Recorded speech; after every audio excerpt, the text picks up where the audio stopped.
On a président à l'époque, il y a un booking. Dans la chambre président, la chambre président, bandit, il misa petit. Elle comme on a 13 ans. Dans le rôle deuxième âge, à 13 ans, il y a président. Et si le président, J.B. Penazali, a yébi makambo. A tina chauffeur naé, papa Saki Lutunga. Ayaka kozwanga, elle a installé presque qui n'a pas la périodité. Parce que le bassi du Kambezali, n'a eu de sa casambro, t'as bombé la maman Abisso. Le président J.B. Zako Ebisangai. Azo Ebisangai Denywana. Ce qu'on a eu Ebisa, président qui n'a pas la périodité, n'a réglé qui n'a pas réglé. Parce que tout n'a pas réglé. On a ébissé na réglé. On a ébissé na réglé. Le président JB a tenu chauffeur ne peut pas Saki Lutunga. Bah il va jouer na mutu kana mbo ba manga na hôpital. Kokoma comme ça na hôpital ba betanga tonga na lali. Après maman na mona ko moloba loba ko anesthésie na la mukabe na moni cantine ya makila. Papa chéra le 5e na âge de 13 ans 2 fois. Argentine puis na wana boti na 3e mois na ndeye ko bota. Nasima maman biso ayeba te que na comme déjà des vergers. Ayeko yeba que na comme des vergers à partir à Zemi à Chantilly. Après à Chantilly sous na zaki sous mususu. Na yeko longa ngo lokola 3e ya président J.B. Piana. Dans le rôle mi baï na âge à 13 ans. Moko na boti Argentine à 15 ans. Ya suka wana le na yeko longolango. Ndepe banda wana pe makambe ko beba président Balou Kelangai. Ceux qui n'ont pas de bolongwa, pesa ngamona nangai, akoma ko senga mona na 7 mois. Na pesa mona na ye, mama banga zali roboko la ye. Makamona zolo bango eza ya solo, nzambe témoin. Président moko pesika zali ayebi makambo. Il faut préciser ka président J.B. Piana. Esika zali makambo zolo ba yebi keza ya solo. Na koseli makambo oyo te. Ce qui président J.B. Piana, aya sambela rapena nzambe. Ayebi ke na koseli makambo, azao tsala misapi na ozate. Abouti singa qui mineur té apporter ma plainte kasi apporter na sengi président JB Piana na kosi ka abouti singa qui mineur té apporter ma plainte. Bonjour bandeko balandi ya chronique de Net TV awa toujours ba point de vie ba analyse ya kitoko et puis kolobela o etali musique vidéo ya mwana tsuka et comme ko circuler lisusu na ba réseaux sociaux. Et si kanini azako loba abandaki relation amoureuse na ye na âge à 13 ans azalaki nanu vierge atikala koyeba mibalité tangu a approché J.B. Piana papa ya badaida ba Soraya tangu abordé ye J.B. Piana wana J.B. Piana komi kosakana na ye na ba misapi ndenge toyoki J.B. a manqué ye respect na âge à 13 ans.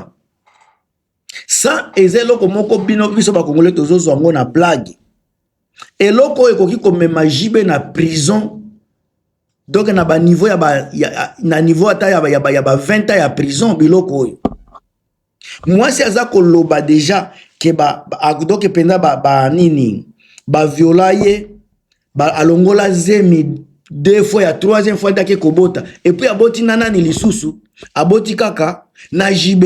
na age nini age ba minere bandeko makambo oyo biso to na Congo tozozwango na légère ekoki kolanda J.B. un jour biso toyebi te soki politique na biso ko changer kanenge mukolo nini disons que lobby ou bien lobby kuna politique ya Congo eke ko changer un instant eke ko changer et que ba vidéo oyo ba kende ko zwango ba isolé mwana tsuke na J.B. po ba kende ko koropre mwana ngo alobi a sanzi nyoso pa ya avocat ya solo et puis ba ebise ba ko dédommager soki aza na raison et puis mwana oyo akende ko loba makambo wana nyoso akende ko détailler ba vérité wana nyoso ya lobaka na réseaux sociaux parce que azo loba na makambo ngo soki na kosi bo benga J.B. aya ko contredire nga.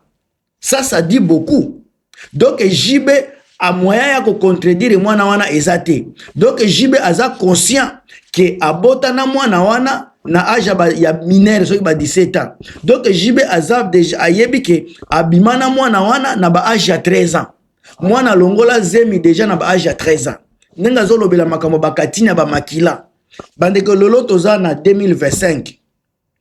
Mwana wana aza na âge nini lelo? Makambo ebandai koleka na tangu nini?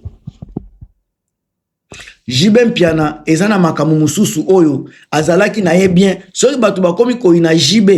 eza ba discours oyo ba makambo ya boye na communauté na biso parce que jibe aza soki bobenga keso papa chéri soki nini likambo ya boye mwana oyo boza ko imaginer traumatiser na yete boza ko imaginer kutu place aza te na makambo oyo biso tozomona kaka c'est normal aza koloba m'imaginez-vous na âge ya 13 ans âge ya jibe na âge ya mwana wana ekare wana naza kobimana mwana wana na âge wana ya 13 ans bazemi pe ezokota jibe azolongolaka yango tangu na sala déjà émission koloba biloko ya boye tangu mususu yango etinda Amida atika jibe parce que moi si ata mon côté oya koyoka likambo ya boye ya 13 ans akende kozala na jibe eza pasi eza pasi lelo sika ba fan ya maison mère bakomi koloba on dirait wera kota na motema ya mwana nsuka wana na âge ya 13 ans sika wera yemba nzembo ya 13 ans est-ce que zalaki jeto aza kobwakela jibe est-ce que zalaki jeto aza kobwakela jibe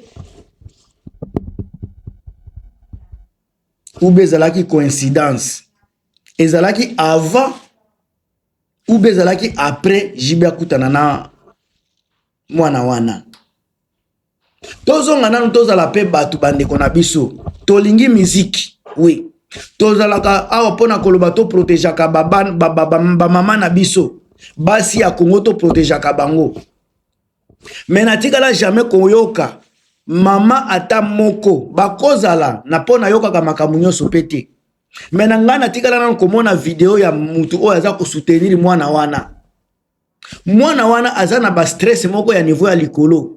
Imaginez-vous ba trauma nyonso wana aleka na kati ba traumatisme wana et puis aza kokolisa mwana ye moko na marque na ye mwana papa aza kokipe yete mwana zalaka na vie ya papa te babomba mwana donc o maltraité jibe maltraité mwana o mwana mwasi wana soki mwana ntuki ya 13 ans a maltraité ye parce que biloko asalaki mwana wana eza maltraité eza ko maltraité maltraitance wana aza ko maltraité mwana wana a traumatisé ye et puis atiki ye akolisa mwana na marque na ye bandeko na ngai bino ba mama o bozalaka penda na bongo ya bien.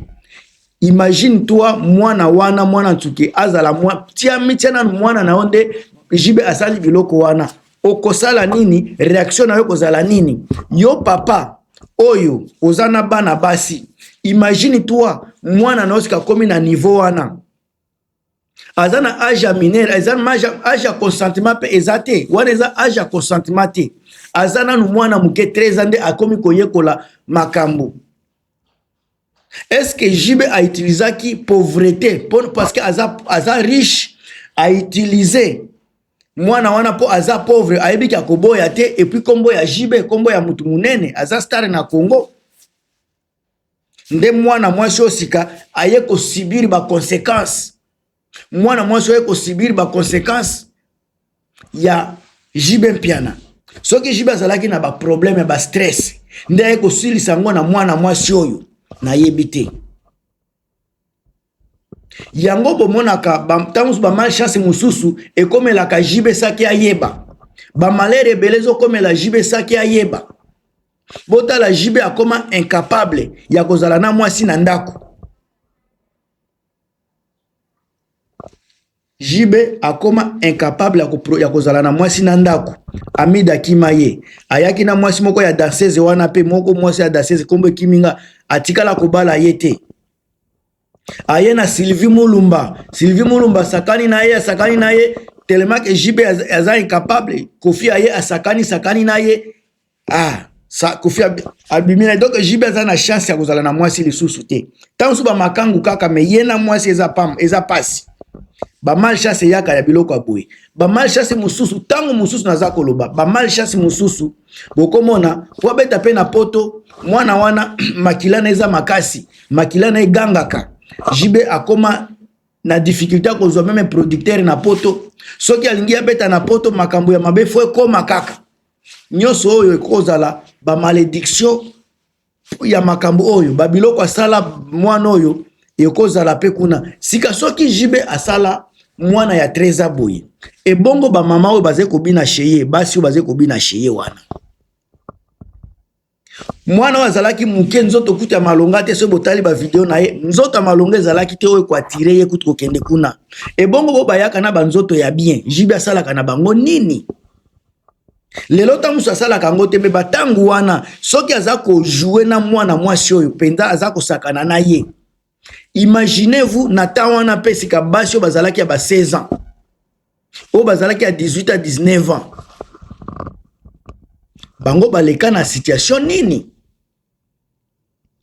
ba leader ya musique na biso bazako donc eza jibe na Koffi Olomide de leader wana kote makambo ya basi baza ba destructeur ya liboso kote basi bien que Koffi Olomide aza légende na biso ba musique ya kitoko aza poète moko ya kosakana te mais quand il s'agit ya mwana mwasi il ne regarde pas valeur ya mwana mwasi il joue avec ça.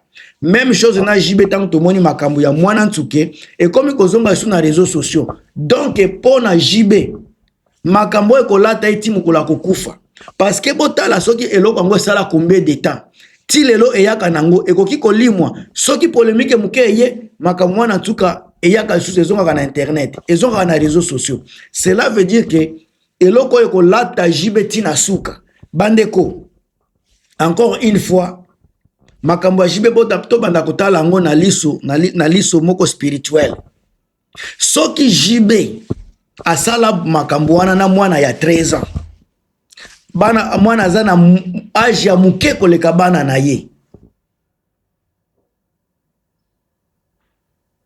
ndenge toyokaka peke ye na bana na ye biloko na me wana eza sujet na kota kuna te me tozolobela mwana nsuka ba oyo baleka wana ya ba age ya likolo oyo baza na nzoto ya bien koleka mwana nsuka jibe asala na bango nini tala biloko mwana aza koloba makambo ebele aza koloba soki bozwi temps pena ya koyoka mwana oyo ube bozwi temps kobenga vraiment afandi aza posé abanda ko détailler biloko ayo amona biloko azwa epa ya jibe ça risque d'être catastrophe munene parce que ndenge tango za koyoka pe aza koloba ezana makambo susu aza kolekisa yango azoloba penza ba détail nyonso te et puis loko ya grave tango aza koloba soki na kosi bobenga jibe aya ko démentir ça dit beaucoup ça dit vraiment beaucoup et puis tango aza kolobango aza superfusion te aza suya ba drogue te aza naturel